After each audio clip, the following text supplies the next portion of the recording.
Hello friends, আসসালামু আলাইকুম। Welcome back to my channel.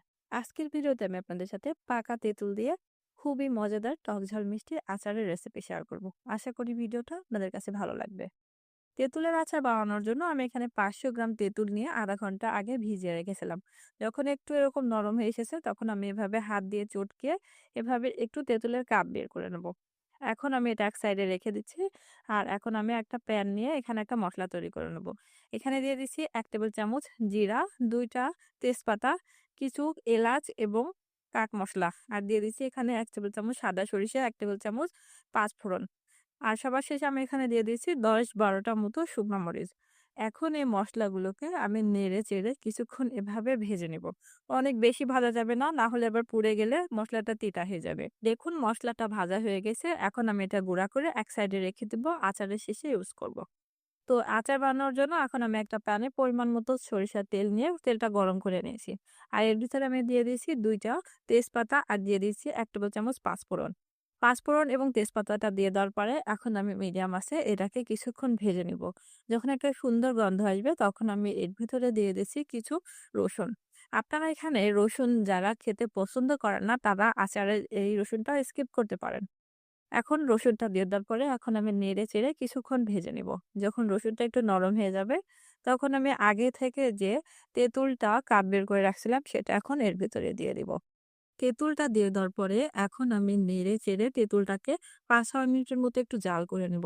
যখন একটু এরকম ঘন হয়ে আসবে তখন আমি এর ভিতরে দিয়ে দিচ্ছি চিনি।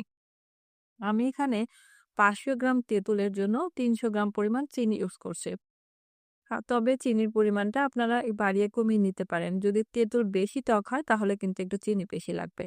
তো চিনিটা দিয়ে দেওয়ার পরে এখন আমি নেড়ে-চেড়ে খুব ভালোভাবে মিশিয়ে নিচ্ছি। আর চিনিটা দেওয়ার পরেই কিন্তু চিনি থেকে অনেকটা পানি বেরোবে আর আচারটা কিন্তু অনেকটা পাতলা হয়ে যাবে। তো দেখুন আরো ৫ মিনিটের মতো জাল করে নেওয়ার পরে যখন একটু এরকম ফুটতে শুরু করবে, তখন আমি এর ভিতরে দিয়ে দিচ্ছি সামান্য পরিমাণ লবণ। তবে অনেকে আচারে লবণ দিতে চায় না। তবে একটু লবণ দিলে স্বাদটা একটু ব্যালেন্স হয়। আর এর ভিতরে আমি দিয়ে দিচ্ছি এখন ১ টেবিল চামচ লাল মরিচের গুঁড়া আর দিয়ে দিচ্ছি ২ টেবিল চামচ আগে থেকে যে মসলাটা বানিয়ে ভেজে রাখছিলাম সেই মসলাটা। তো মসলাটা দিয়ে দেওয়ার পরে এখন আমি নেড়ে চেড়ে আচারের সাথে খুব ভালোভাবে একটু মিশিয়ে নিচ্ছি।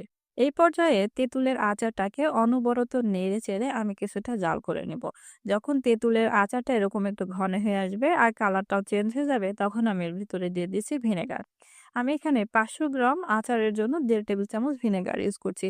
তবে অনেক বেশি পরিমাণ ভিনেগার দিতে যাবে না, এতে করে তেঁতুলের স্বাদটা মানে আচারের স্বাদটা অনেক খারাপ লাগবে। তো ভিনেগারটা দিয়ে দেওয়ার পরে এখন আমি নেড়ে-চেড়ে এটাকে খুব ভালোভাবে মিশিয়ে আরো ৫ থেকে ৬ মিনিটের মধ্যে একটু জাল করে নিচ্ছি। তুলের আচার বানানোর শেষ পর্যায়ে কিন্তু তেঁতুলের আচারটা অনেক বেশি এভাবে ফুটতে শুরু করে তখন কিন্তু গায়ে অনেকটা ছিটকে আসে। দেখুন আমার পাত্রে কিন্তু অনেক বেশি চারিদিকে ছিটকে আসে। আর তেঁতুলের এই যেটা ছিটে আসে এটা কিন্তু গায়ে পড়লে সাথে, সাথে ফোস্কা পড়ে যায়। এক্ষেত্রে তেঁতুলের আচার বানানোর সময় অবশ্যই সতর্ক থাকবেন। তো দেখুন আমাদের আচারটা রেডি হয়ে গেছে। এখন আমি চুলা থেকে নামিয়ে নেব। তো দেখুন খুব সহজেই কিন্তু তৈরি হয়ে গেল পাকা তেঁতুলের টক ঝাল মিষ্টি আচার। আর এই আচারটা কিন্তু আপনারা নরমাল ফ্রিজে রাখা বাদেও বাইরে কাঁচের কৌটায় রেখে দীর্ঘদিন পর্যন্ত সংরক্ষণ করে রাখতে পারেন। আশা করি আমার ভিডিওটা আপনাদের কাছে ভালো লেগেছে। আর আমার ভিডিওটা ভালো লাগলে অবশ্যই লাইক কমেন্ট করবেন আর আপনার ফ্রেন্ডস আর ফ্যামিলি মেম্বারদের সাথে শেয়ার করে দিবেন। আর এরকম নতুন নতুন আরো ভিডিও পেতে আমার চ্যানেলটা সাবস্ক্রাইব করে সাথেই থাকবেন। আজ এই পর্যন্ত সবাই ভালো থাকবেন, সুস্থ থাকবেন। আসসালামু আলাইকুম।